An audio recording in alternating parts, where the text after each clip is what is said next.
All right. Talking again about things that we need to consider during Shidduchim, but especially during marriage, because these are the things that bring marriage into a screeching halt when it comes to an end.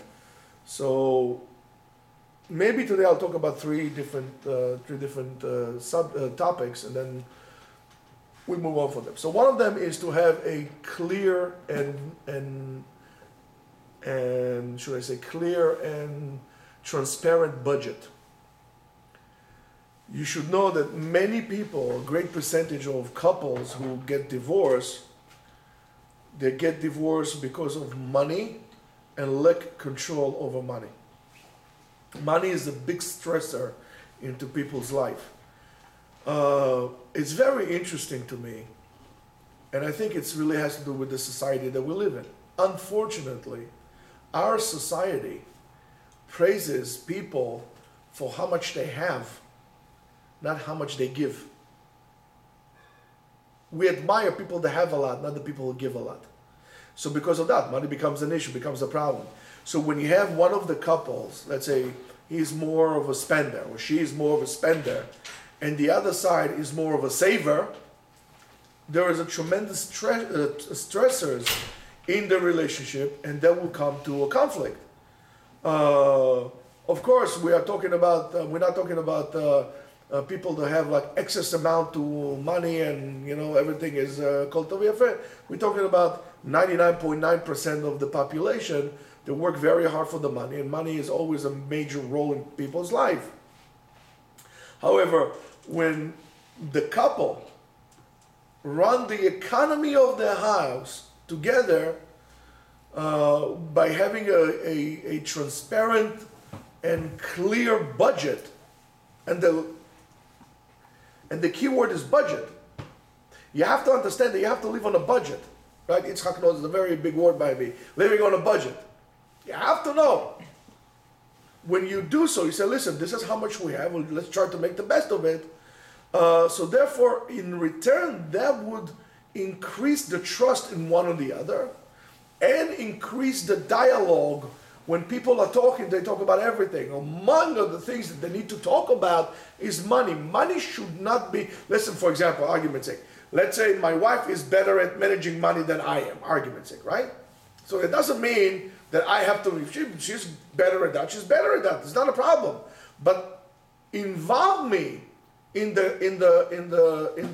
what's going on, so I should know, because after all, it's my money as well, right? Or the other way around. If the husband is the money guy, right, he should tell his wife, listen, we're going like this, we lost some money here, we gained some money there, we don't have so much money to do so, and we need to take money for, what is it, Yossi, 401b, 401k, whatever you guys have there, some tax deferred annuity, we should do this or we should do that, we put enough, we don't put enough, and so on and so forth. It shouldn't be that it's one. So the common dialogue, among other things, is also should be the issue of money. And by doing so, you learn together how to keep and maintain the economical stability of the family. A family is all about balance. And there are plenty of factors that would topple this balance over very easily. Among them is money. Money is a big thing. We always look at the money as a major contributor for breaking relationships, marriages, homes, and so on and so forth. So for example, if you are married, you need to do so. If you are not married, when you're looking for shidduchim, you need to speak about your perspective about what's their approach. How do they look about it? If you have a person that says, money, I don't deal with money. Whatever you do is fine. You should know that will cause a problem. Eventually, that will cause a problem. You need to be involved in everything. Everybody should know where the money is. Everybody should know how much money we have. I mean, not everybody. I'm saying, it's none of your kids' business nor your parents, including the husband and wife. So if you enter a relationship like this, you should already know that is a marker of a potential stressor in the relationship that you need to address. It needs to be addressed. Talking about money, maybe it's a little bit out of order, but it has to do also with getting divorced and shidduchim. Is wasting the money on a wedding. I think what's going on in today's world here in Israel and so on and so forth is absolutely out of control, and it's absolutely irresponsible in terms of relationships and in terms of marriages and what's going on. Many times it happens that, and I've seen it with young couples. I mean, they just got married. They're already under pressure because they spent all their money, or the family spent all their money. They took sometimes even mortgages, second or third mortgage.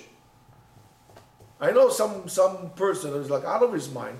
He took 3 mortgages on his house to do elaborate weddings for his children, because what the people would say, he got to the point that he had to actually they put a lien on his house. His house was going to foreclosure.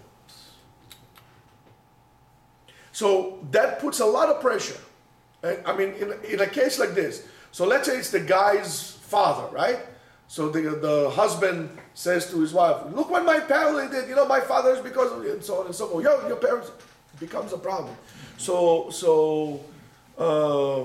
There are people that would even 20, 30, 15 years, 10 years after the wedding will still talk about the wedding, how much money they spent and how much money they didn't get. You cannot make a wedding and expect to get money back. That's a really defective way to look at things. To look at the wedding party as an investment. I think that this is a very primitive, and I really mean primitive, because if you're intellectual and you're smart, or a person with class, you would not do that. That is not a way to make money. That's not a way to make money. You would be better off making a small wedding than to put yourself in such a situation. And the reason is, and I said to them, why do you guys take in loans to make a wedding? I mean, to spend $150,000, $180,000 on a wedding, especially when you don't have it, it's crazy. So no, we make the money back with gifts. And I said to them, what happens if you don't? And then you have a debt. Even if you had this money laying around, take it, give half of it to the young couple to start their life, you'll be better off. But nobody thinks like that. So to spend all this money is with all these things that they do, the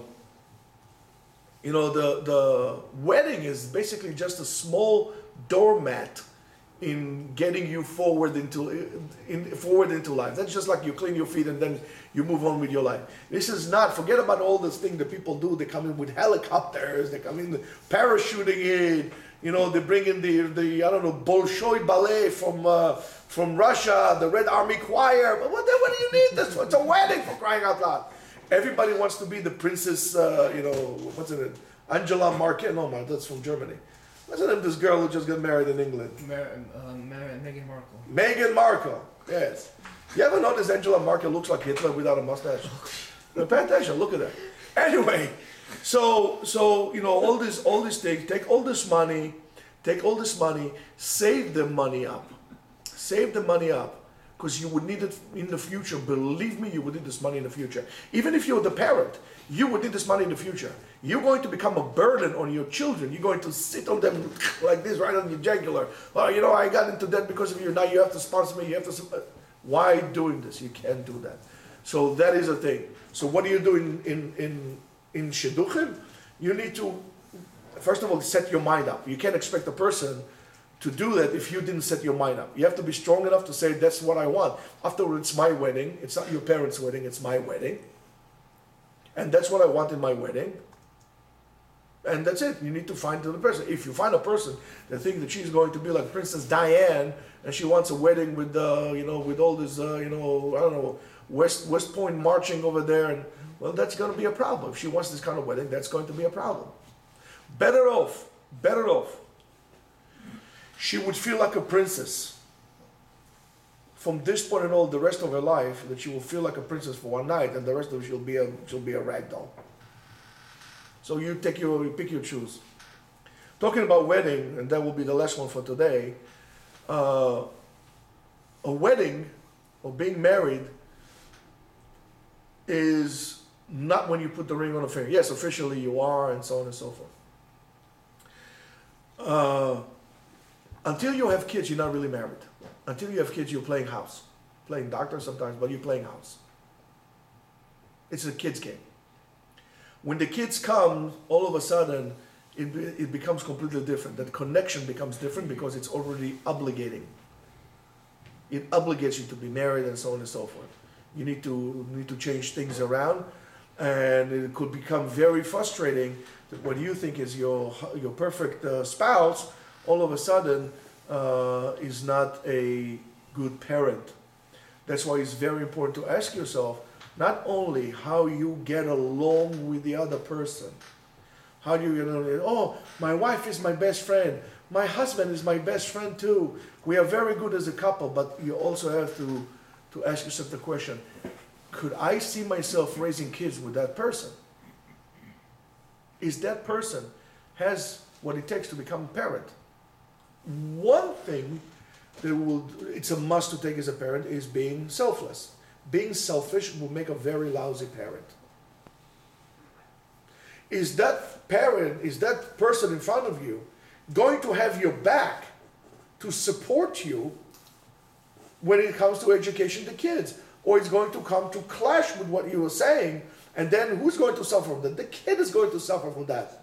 Because if one parent is trying to educate the kid and the other parent is undermining what the other parent is doing, yes, it's going to create pressure between the couple, but the kid ultimately is going to suffer because he just learned how to put a wedge between the parents, and he's going to become a bum.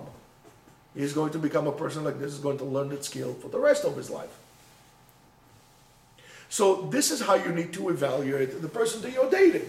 The person that you are dating, you need to evaluate if he or she has the proper qualities, not only to become a husband or wife, but also to become a parent with all that it stems from that. And if you don't know what it takes to become a parent, that's for another lecture, for a different time. However, so we have plenty of what we talked about today. So until next time, boys and girls, behave and have a good day.